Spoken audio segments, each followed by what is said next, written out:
Dua, tiga dulu. Assalamualaikum warahmatullahi wabarakatuh. Kami dari kelas 595 CGP Angkatan 11 Kota Semarang dengan Ibu Fasil, Ibu Nunung Widyaningsih, dan pengajar praktek Bapak Putranto Anugrah serta Ibu Yuli Setia Wigati melaksanakan kegiatan demonstrasi kontekstual modul 2.3 tentang supervisi coaching akademik. Saya Atik Nuraini. Saya Isna Fariza. Saya Joko Rianto. Selamat menyaksikan. Selamat pagi Pak Joko, bagaimana kabarnya? Selamat pagi Bu Ati, alhamdulillah baik kabarnya. Bagaimana Bu Ati kabarnya juga? Alhamdulillah baik juga Pak Joko. Saya dengar Bapak akan melakukan coaching dengan rekan Bapak, ya Pak? Oh iya Ibu, rencana setelah ini saya akan melakukan coaching terhadap rekan saya. Tapi boleh menelpon saya, katanya mau ada yang ingin didiskusikan mengenai masalah yang dihadapi. Oh iya, baiklah Pak. Saya di sini akan melakukan observasi mengenai proses coaching yang akan Bapak lakukan. Dengan senang hati Bu Ati, karena akan membantu saya dalam mengembangkan kemampuan coaching saya.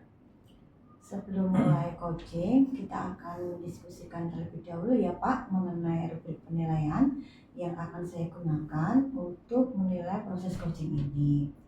Baik Bu Ati, bagaimana Ibu? Jadi nanti saya akan menilai Bapak berdasarkan rubrik penilaian coachingnya.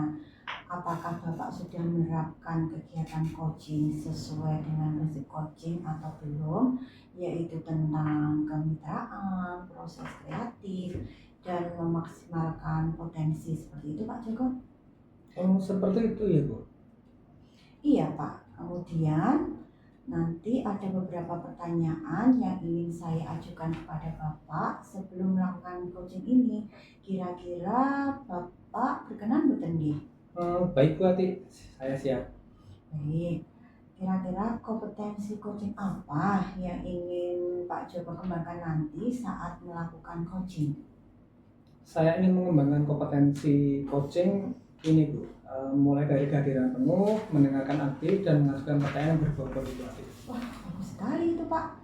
Nanti saya akan bantu untuk mengamatinya Pak. Ya, baik Bu Ati, agar kemampuan kompetensi saya ini meningkat. Siap. Kemudian bagian kompetensi mana yang secara spesifik ingin dikembangkan oleh Pak Joko? Saya ingin mengembangkan kompetensi mendengarkan aktif dan mengajukan pertanyaan yang berbobot Bu Ati. Oh, kalau begitu nanti saya akan lebih fokus untuk mengamati pada kedua kompetensi tersebut ya Pak. Baik Bu Ati. Untuk indikator ketercapaian tujuan pengembangan yang ingin Bapak harapkan seperti apa?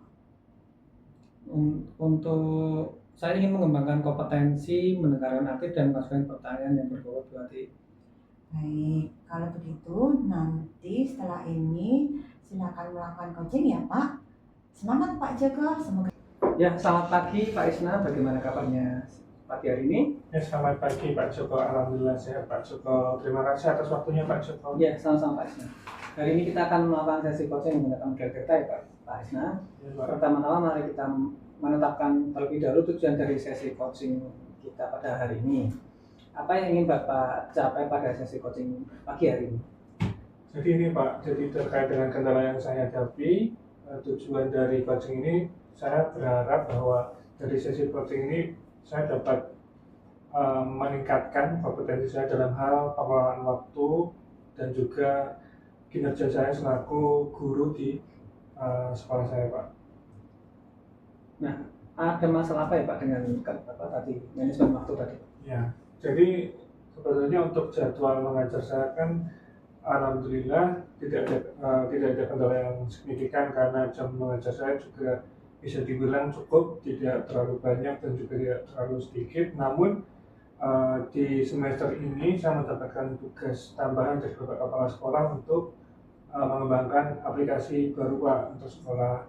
Kemudian juga saya ditugaskan untuk mengikuti pendidikan kilat atau diklat di lembaga BMTI Pak, untuk mata diklat pemrograman web, sehingga pembelajaran di kelas saya terkadang terganggu Pak. Jadi kadang-kadang saya terlambat masuk kelas, kadang-kadang juga tidak bisa masuk kelas, diganti dengan penugasan dan sebagainya Pak. Oh, baik, jadi itu yang menjadi kendala Bapak terkait dengan manajemen waktu tadi ya Pak ya? Iya Pak. Nah, kira-kira dengan adanya tadi mengikuti pelatihan, diklat dan sebagainya itu tujuan Bapak biar nanti kondisi kelasnya tetap tertangani bagaimana? Jadi sebenarnya awalnya sih Pak, awalnya saya masih bisa untuk membagi waktu dengan baik. Namun karena tugas yang diberikan pada diklat itu sekarang mendekati judit, mendekati batas akhir, sehingga prioritas saya saat ini adalah menyelesaikan diklat tersebut dan juga tugas dari Bapak Kepala Sekolah seperti itu Pak. Menurut saya masih belum bisa memanajemen waktu dengan baik, menentukan skala prioritas yang baik, padahal tugas inti dari kita sebagai guru kan adalah mengajar di kelas ya. Itu Pak. Ya, baik, tadi tujuannya juga sudah jelas. Sekarang mari kita identifikasi hal-hal yang terkait dengan pengelolaan waktu Bapak. Apa saja hambatan dan kendala yang Bapak hadapi dalam mengelola waktu tadi. Nah, kira-kira begini Bapak, yang saya tanyakan, siapa saja yang akan Pak Isnan libatkan untuk mengatasi kendala Bapak tadi? Baik Pak. Jadi kalau di jurusan saya sih sebenarnya ada beberapa guru jurusan yang bisa saya minta bantuan. Saya contohnya rekan yang mengajar di kelas tersebut kan di konsentrasi keahlian, saya kan mengajar konsentrasi keahlian di kelas 12. Di situ ada 4 pengajar di situ. Rencana saya sih sebenarnya saya akan melibatkan mereka untuk bertukar jam mengajar. Jadi yang mana ketika saya sedang mengerjakan tugas lain gitu, teman saya minta backup. Dan nantinya setelah tugas ini selesai, saya akan ganti jadwal mereka.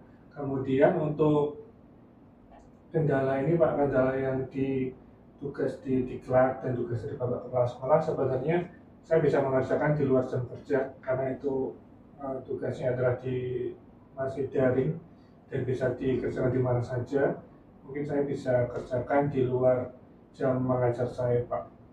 Iya, baik. Nah, apakah di tempat Bapak itu ada skema tim teaching Pak? Jadi ketika nanti ada guru yang ditugaskan di luar kelas atau lab, itu ada tim yang bisa membackup dalam pembelajaran di ruang lab itu.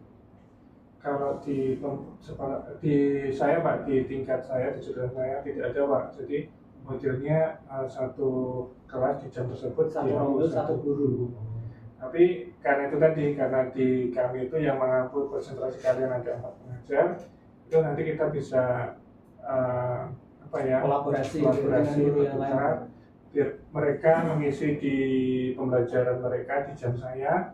Nanti ketika proses ini selesai, saya bisa masuk di jam-jam mereka untuk menyelesaikan capaian pembelajaran yang belum tercapai di kelas saya itu Pak. Oh ya, karena tadi terkendala oleh tugas-tugas yang di luar itu ya Pak ya? Iya.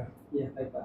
Setelah mengidentifikasi hambatan tersebut, mari kita lanjutkan dengan merencanakan aksi yang dapat Bapak lakukan untuk mengatasi masalah tersebut. Apa saja rencana aksi konkret yang bisa Pak Isnan lakukan untuk meningkatkan pengelolaan waktu Pak Isnan?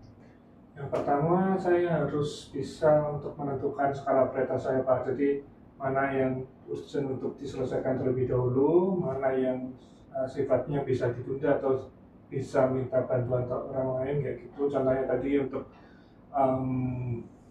meminta tolong rekan kerja untuk backup di kelas saya. Kemudian saya juga butuh membreakdown CP saya, kira-kira apakah CP saya ini masih bisa terkejar setelah saya mengikuti diklat dan sebagainya, karena tujuan awal diklat saya kan untuk kelas juga sebenarnya seperti itu.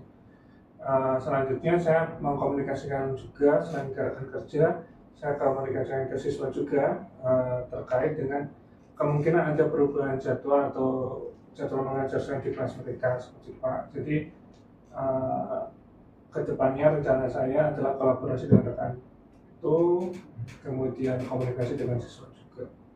Oh ya Pak Isnan, bagus ya. Ternyata rencana aksinya Pak Isnan sudah jelas, jadi melibatkan teman sejawat, kemudian melibatkan siswa, terkait dengan pembelajaran yang ketika Pak Isna itu harus meninggalkan kelas sehingga kondisi kelas tetap kondusif dan terjaga dengan baik. Nah sekarang bagaimana Pak Isna akan menjaga komitmen terhadap rencana aksi ini? Apa saja yang bisa membantu Pak Isna dan dalam menjaga komitmen ini?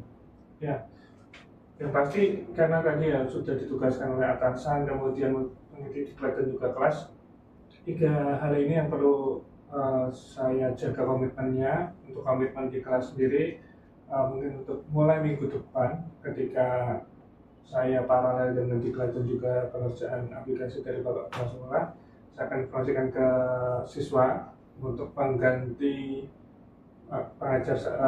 jadwal pengajar saya di kelas tersebut. Dan kalau misalnya tidak bisa digantikan, nanti akan saya ganti dengan tugas yang memang proyek yang bisa dikerjakan secara mandiri oleh siswa, sehingga saya di situ hanya sebatas mengobservasi aktivitas belajar siswa.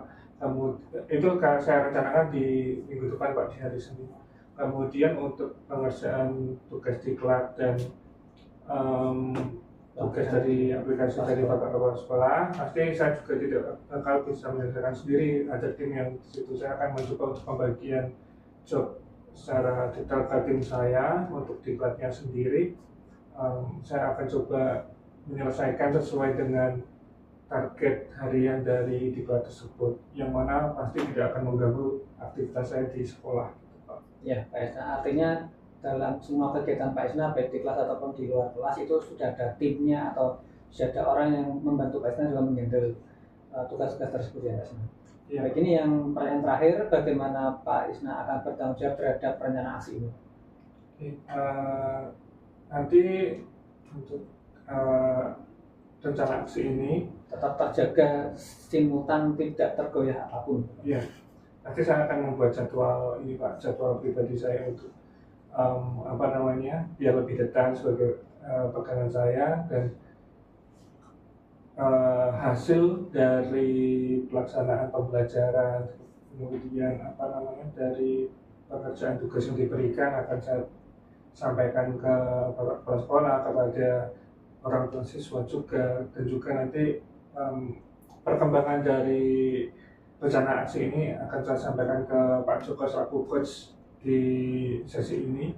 Semoga solusi yang saya dapatkan berkat sesi coaching ini bisa optimal dan bisa terselesaikan masalahnya. Nanti akan saya laporkan ke Pak Joko mungkin di 2 minggu depan Pak, karena minggu depan nanti akan saya coba atur lagi skala prioritasnya Pak. Oh ya Pak Isna. Baik, terima kasih Pak Isna sudah menjawab semua pertanyaan saya ya. Sedikit banyak itu mewakili keresahan Pak Isna dalam tadi di topik kita adalah manajemen waktunya Pak Isna. Jadi bisa saya ambil kesimpulan bahwa kaitan dengan manajemen waktu itu mungkin bisa dikatakan bagi kita semua sebagai tenaga pendidik atau guru. Jadi ada baiknya semua tugas itu kita jalankan dengan baik tanpa mengurangi sedikit kualitas yang ada. Kemudian kondisi kelas pun juga harus tertangani dengan baik, artinya kita tetap melibatkan, tentunya kita tetap melibatkan teman kita, teman sejawat, kemudian juga tanpa mengalihkan atau tidak mengindahkan tugas-tugas dari pas sekolah kita. Artinya kita sebagai guru, tugas wajib kita telah mengajar, dan tugas di luar atau tugas tambahan itu juga tetap terhandle dengan baik. Ya. Terima kasih Pak Isna atas masukan saya tadi. Ya. Terima kasih Pak Joko atas waktunya dalam sesi coaching ini Pak. Cukup membantu bagi saya mendapatkan gambaran solusinya Pak. Ya, baik, terima kasih, selamat pagi Pak Isna. Terima kasih Pak Joko, sama-sama. 10 menit. Pagi. Bagaimana Pak Joko sudah melakukan proses coachingnya ya Pak? Alhamdulillah sudah selesai, berarti prosesnya juga lumayan panjang, tapi saya bisa menjalani dengan baik Bu. Alhamdulillah. Bagaimana tadi prosesnya? Apa yang Bapak rasakan setelah melakukan proses coaching tersebut? Ya, saya lega, berarti saya senang bisa membantu teman saya dalam menyelesaikan masalahnya dengan menggali potensi yang ada pada teman saya. Terus ada lagi Pak yang disampaikan? Tadi saya sudah melakukan coaching dengan menggunakan pendekatan Tirta, berarti dan senang bisa menerapkan dan memperagakan atau mempraktekkan dengan teman saya. Alhamdulillah, saya tadi juga sudah melihat dan mengamati Bapak melakukan coaching dengan pendekatan Tirta. Dan saya melihatnya sudah bagus, sudah lengkap, mulai dari tujuan, identifikasi, maupun tanggung jawab. Semua sudah Pak Joko terapkan dan lakukan tadi. Saya ingin kira-kira jenengan mau mengembangkan apa lagi Pak Joko? Ya, jadi gini Bu Ati, saya ingin mengembangkan pada kompetensi mengajukan pertanyaan berbobot. Karena dengan adanya pertanyaan-pertanyaan yang berbobot, akan mampu menggali lebih dalam potensi coach untuk menemukan solusi dari permasalahannya. Oh, bagus sekali itu Pak Joko. Secara umum, semuanya sudah berjalan dengan baik. Semoga ke depan bisa lebih baik lagi ya Pak dalam proses coachingnya. Ya, baik Bu Ati, terima kasih atas pengamatan dan masukannya.